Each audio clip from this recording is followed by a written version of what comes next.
그 다음에 저희 집에 지난번 손님 대접받은 날 오셔서 또 한 분이 안경을 놓고 가셨는데 그건 태가 금입니다.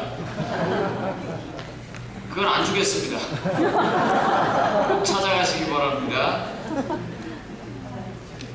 이거 아주 개인적인 건데. 여보세요?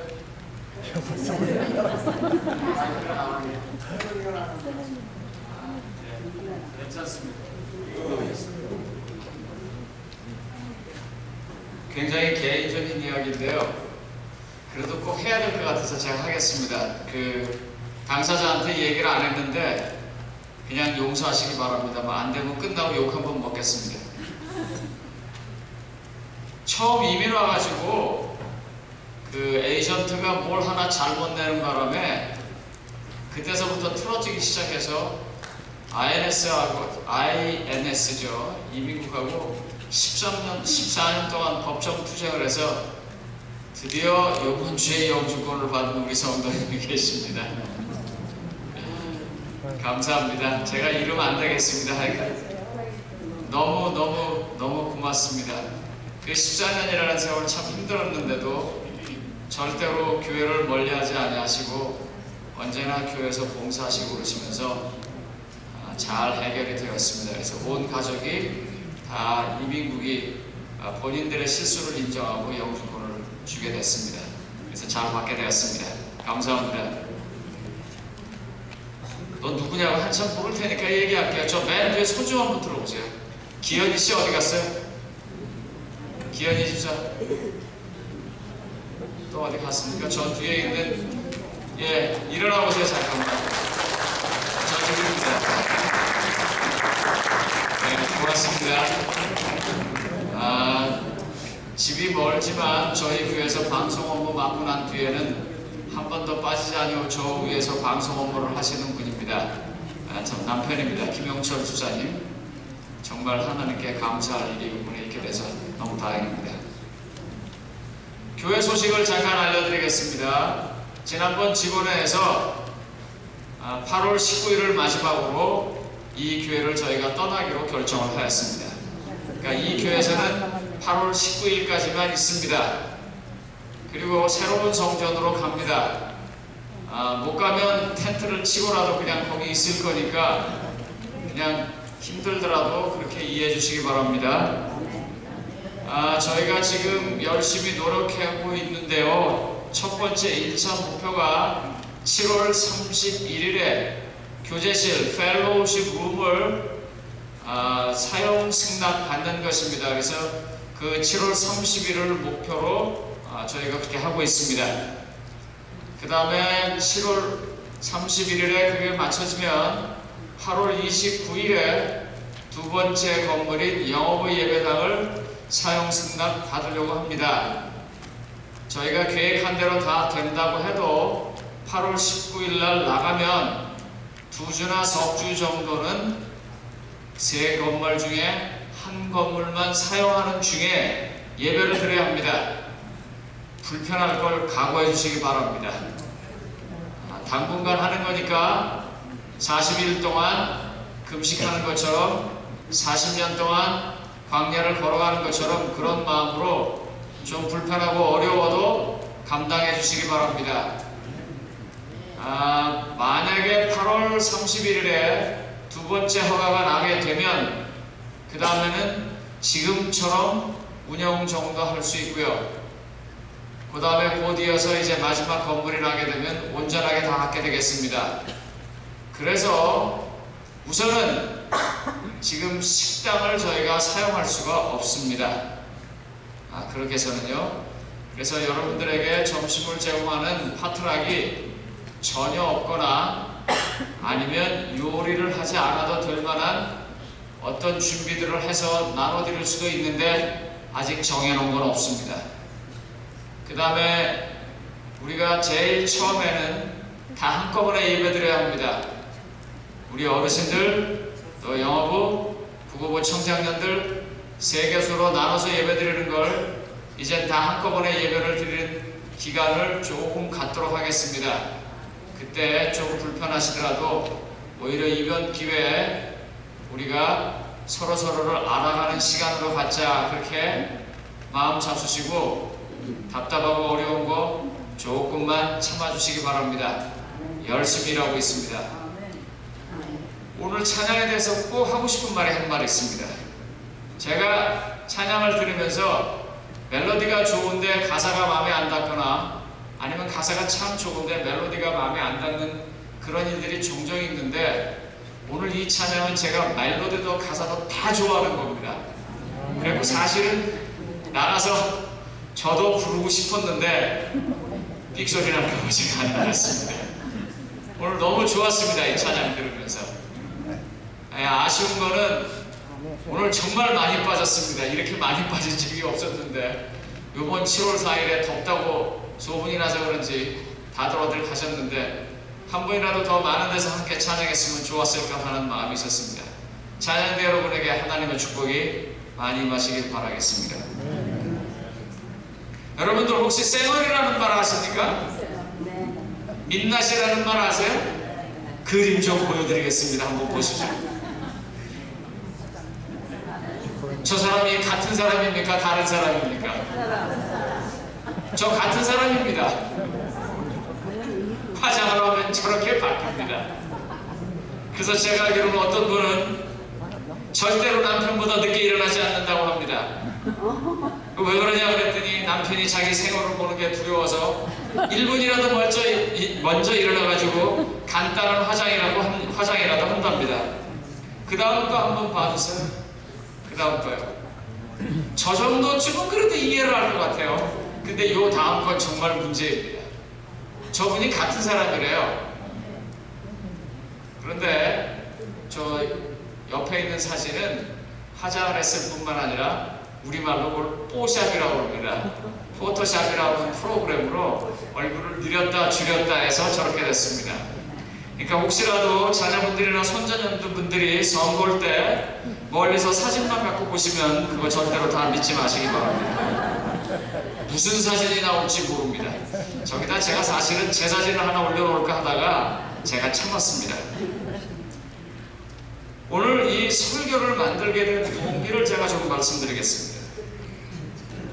지난주에 우연찮게 어떤 분을 만났습니다. 그분은 저를 못 봤습니다. 저만 그분을 봤습니다.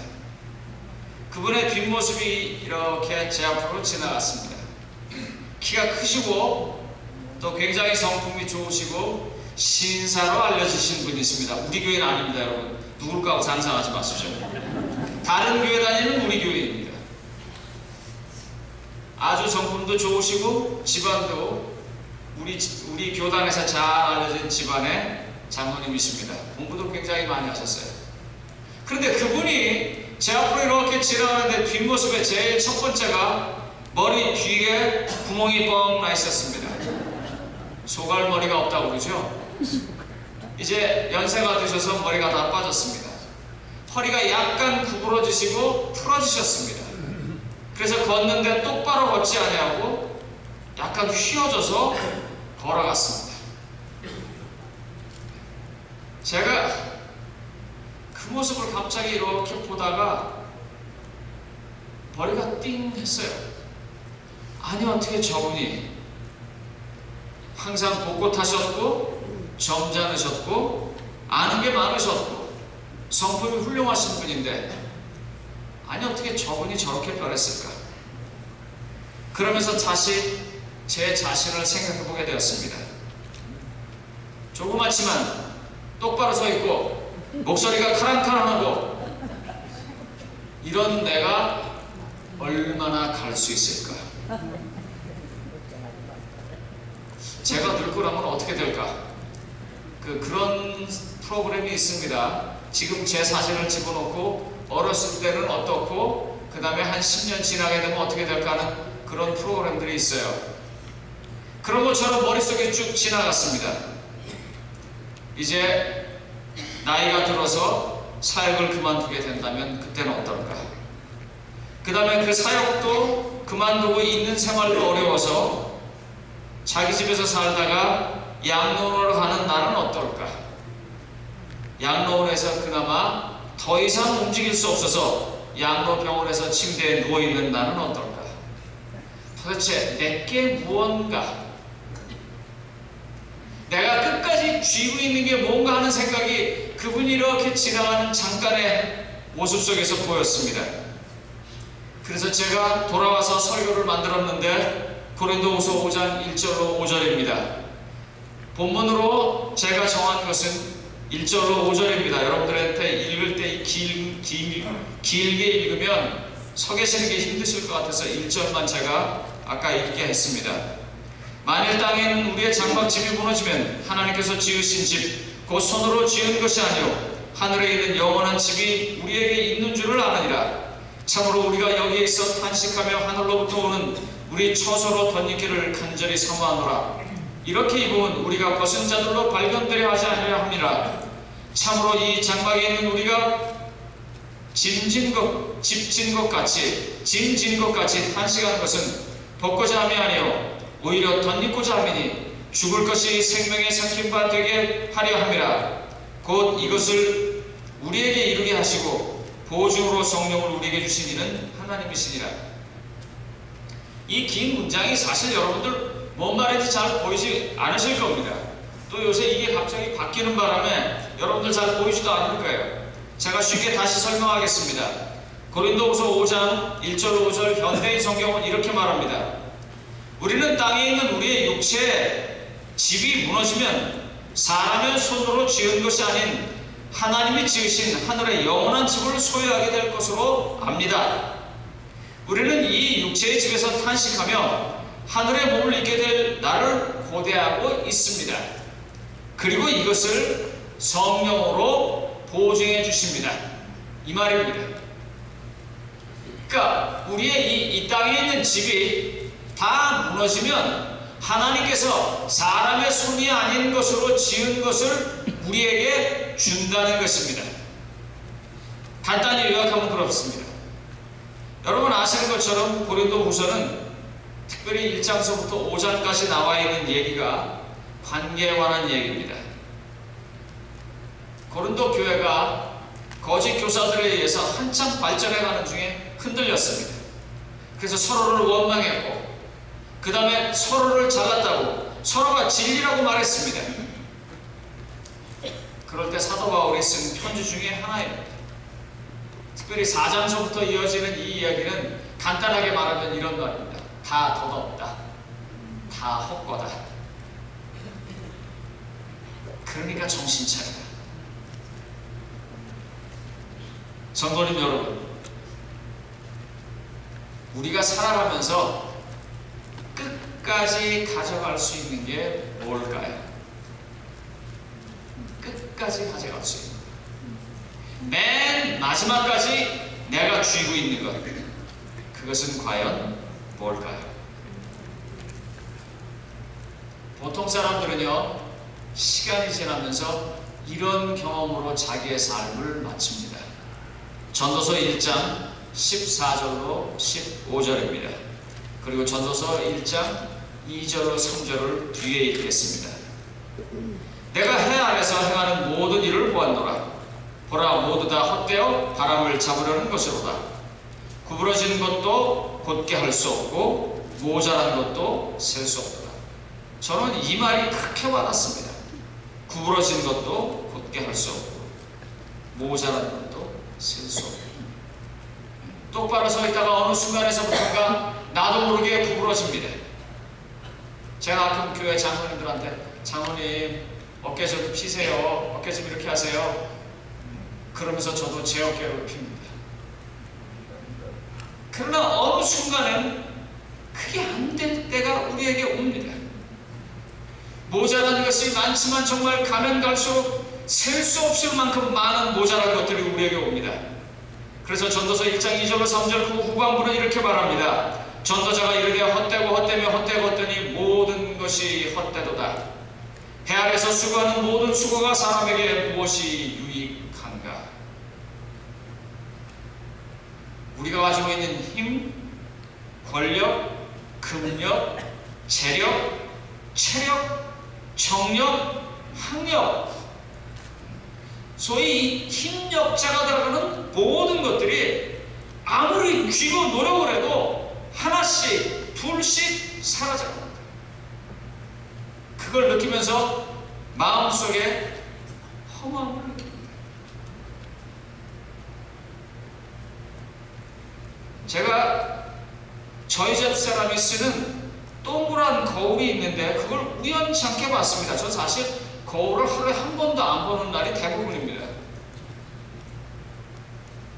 근데 그 거울은 이렇게 뒤집으면 오목 거울이고 반대로 뒤집으면 볼록 거울입니다. 근데 그날따라 그 거울이 이렇게 뒤집혀서 볼록 거울로 되어 있었어요. 그 화장대에 있는 그 거울로 제 얼굴을 보니까 조글조글한 노인네가 거기 있었습니다.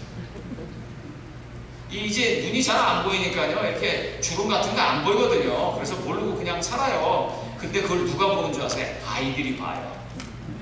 아이들이요. 아이들은 그 딱 봐요. 우리가 다 속아삽니다. 화장을 하고 치장을 하고 더 나아가서 변장을 하고 난 다음에 아닐 것이다 라고 하지만 하나씩 둘씩 사라져갑니다. 그리고 남는 것은 허무뿐입니다. 심지어 열왕기하 19장 20장에 나오는 히스기야를 봐도 그렇습니다. 그가 간절히 기도했고 15년이라는 세월을 다시 얻어서 다시 병으로부터 회복돼서 살았음에도 그에게 맨 마지막에 있는 것은 그의 열조로 돌아가 자기라 하는 그 말뿐입니다. 자기 것이라고 생각하고 열심히 그것이 자기라고 심지어 생각하면서 자기 일, 자기 돈, 자기 생각, 자기 집, 자기 권력, 자기 능력, 자기 친구, 자기 가족 이렇게 생각했던 것들이 하나씩 둘씩 떨어져 나갈 때 그래서 맨 마지막에 그 어떤 화장도 다 없이 그저 생얼로 서 있을 때 그때 누가 우리를 이쁘다고 해줄까요? 누가 우리를 친구로 맞이해 줄까요? 누가 우리를 영원한 나라로 데리고 갈까요?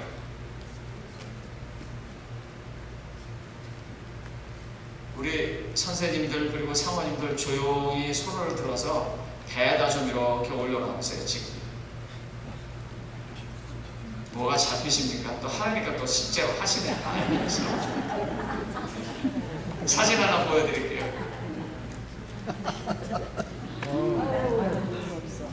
이 내 거라고 생각했던 게 어떻게 됐어요? 이것도 내 게 아니에요, 여러분.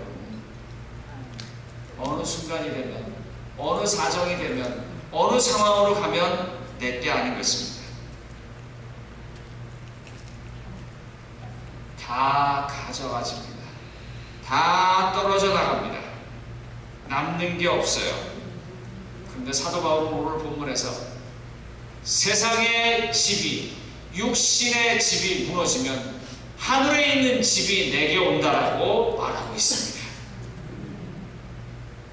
그래서 오늘의 본문을 다시 보겠습니다. 고린도후서 5장 1절로 2절만 보겠습니다.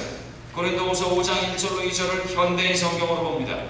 우리는 땅에 있는 우리의 육체의 집이 무너지면 사람의 손으로 지은 것이 아닌 하나님이 지으신 하늘의 영원한 집을 소유할 것으로 압니다. 우리는 이 육체의 집에서 탄식하며 하늘의 몸을 입게 될 날을 고대하고 있습니다. 성도님 여러분, 우리는 하늘에서 우리에게 주실 그 몸을 고대하면서 사는 사람입니다. 그러므로 세상과 다르게 탄식에 멈추지 마시기 바랍니다. 탄식으로 모든 것을 끝나지 마시기 바랍니다. 하나님께서 우리에게 주실 하늘의 몸을 고대하는 것으로 우리의 목표를 정해놓으시기 바랍니다. 의사로부터 죽음으로 선고를 받고 이제 죽는구나라고 생각하기보다는 내가 죽는다면 맨 마지막에 남는 몸으로 무엇을 할 것인가 하고 그 몸으로 다른 사람들의 병을 고치기 위해서 의과대학에 기증을 하는 사람이 있습니다. 우리 성도님 가운데 있습니다. 그와 같은 남편의 결정을 보면서 아내도 똑같이 따라서 자기의 몸을 마지막으로 죽은 몸이라도 하나님의 사역을 위해서 쓰시겠다고 기증하는 사람이었습니다. 왜요? 우리의 이 덧없는 땅의 몸이 사라졌을 때 영원히 변하지 않는 하늘의 몸이 우리에게 임하는 것을 믿고 고대하기 때문입니다. 성도님 여러분, 이 안식일에 우리가 모인 것은 그와 같은 우리의 소망을 다시 한번 확인하려고 하는 것입니다. 그와 같은 소망이 없는 사람들에게 하늘에서 우리에게 임하는 새로운 몸이 있다는 것을 전하려고 하는 힘을 얻기 위해서 모인 것입니다. 그래서 성경은 이렇게 말합니다.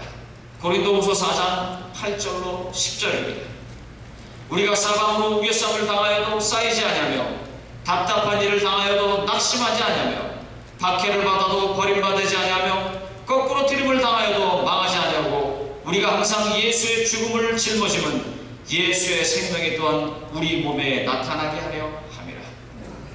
우리가 예수의 죽음을 몸에 짊어짐은 예수의 생명이 또한 우리 몸에 나타나게 하려 함이라. 우리가 좋은 음식을 먹을 수 있습니다. 우리가 좋은 약을 먹을 수 있습니다.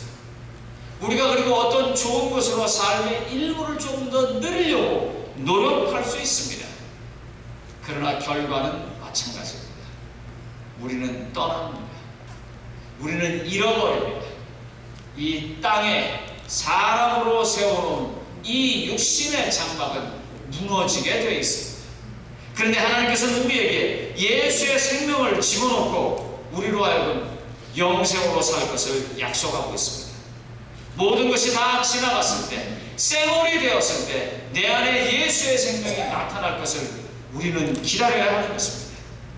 모든 것이 다 떠나가고 정말 아무것도 아무 사람도 나를 가려주지 못할 그 벌거벗은 모습에서 우리는 하나님을 바라보아야 합니다. 에스겔서 16장 5절로 6절은 이렇게 말합니다.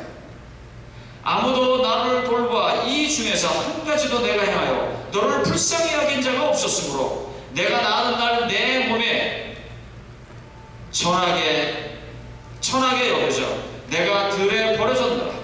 내가 내 곁으로 지나갈 때 내가 피투성이가 되어 발짓하는 것을 보고 내가 내게 이르기를 너는 피투성이라고 뭐요? 살아. 모든 것들이 다 없어져서 이제 벌거벗은 민낯이 되었습니다. 아무도 나를 지켜줄 게 없어요. 그래서 이제 피투성이가 되어 있는데 하나님은 우리에게 말하기를 피투성이라도 살아있으라 이렇게 말합니다. 저는 이 장면을 명상할 때 오른편 강도가 생각이 났습니다. 이제 그에게 남은 것은 뭐예요? 세상 사람들에게 다 알려진 죄인입니다. 그것도 아주 나쁜 죄인입니다. 그래서 십자가에 지금 달려 있습니다. 이제 죽는 일만 남았습니다. 치욕 속에서 죽는 일만 남았습니다. 그런데 말입니다. 예수님께서 뭐라고 말씀하십니까? 내가 오늘 나와 함께 낙원에 있으리라고 말합니다. 내가 오늘 나와 함께 낙원에 있으리라고 말합니다. 하나님은 우리에게 살라라고 말씀하시는 것입니다. 우리가 모든 것들이 다 버려지고 정말 민낯이 되었을 때 그때에도 하나님은 우리에게 살라고 약속을 했습니다.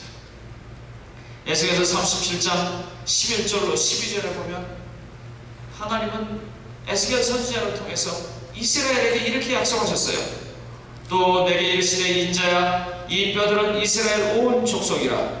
그들이 이르기를 우리의 뼈들이 말랐고 우리의 소망이 없어졌으니 우리는 다 멸절되었다 하느니라. 그렇게 말하는데 하나님은 그 뼈들을 향해서 이렇게 말합니다.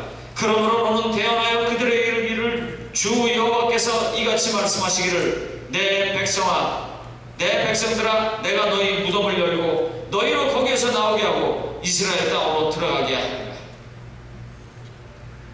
이스라엘 백성들이 에스겔 선지자가 말할 때 바벨론 포로로 가 있었습니다. 그들의 성전이 무너졌습니다. 그들의 모든 자존심이 다 짓밟혔습니다. 하나님의 선민, 하나님의 백성이라는 것은 온데간데 없고 이제 남은 거라고는 저 멀리에서 포로로 잡혀와서 포로로 잡혀있는 포로일 뿐입니다. 그걸 상징적으로 마른 뼈라고 했습니다. 마치 강도로 행악자로 명패가 붙어져서 십자가에 달려있는 거나 똑같습니다. 그런데 그럴 이스라엘을 향해서 하나님은 에스겔 선지자를 통하여 말합니다. 나는 너희 무덤을 열고 너희로 거기서 나오게 하고 이스라엘 땅으로 들어가게 하리라. 그게 하나님의 약속입니다. 우리가 정말 모든 게 다 잃어버려서 민낯이 되어버렸을 때, 얼굴에 기초 화장도 하지 못했고 기본적인 옷도 입지 못했고 잘난 것 뭐 하나 내놓을 수 없는 아무것도 없을 때, 그때 하나님은 너를 무덤에서 끄집어내서 내가 가고 싶은 땅, 그 고향 땅 이스라엘로 돌려보내겠다고 말씀하십니다. 자, 여러분들에게 사진 한 장 보여드릴게요. 아주 태평한 아기 곰입니다. 지금 눈가에 들어넣어가지고. 근데 여러분, 저 아기 곰이 아주 태평하지만 실제로 저 아기 곰이 자기 자신을 방어할 능력이 있다고 생각하십니까?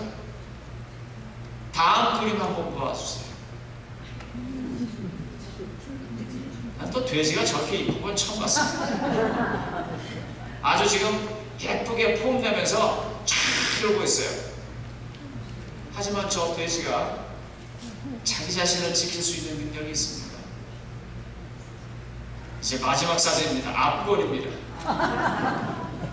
네 집 아들인지 참. 지금 이 세 그림을 보실 때 여러분들은 무슨 생각이 드셨어요? 예쁘다, 귀엽다. 하지만요, 이 세 그림의 공통점 중에 하나가 뭐가 있냐면 무능입니다. 자기 자신을 지킬 수 있는 능력이 없어요. 자기가 뭘 할 수 있는 게 아무것도 없어요. 그런데 저 아이의, 저 아기 곰의, 저 아기 돼지의 어미, 부모, 그 사람 눈에는 뭐예요? 제일 아름다운 거예요. 제일 소중한 거예요. 제일 가치 있는 거예요.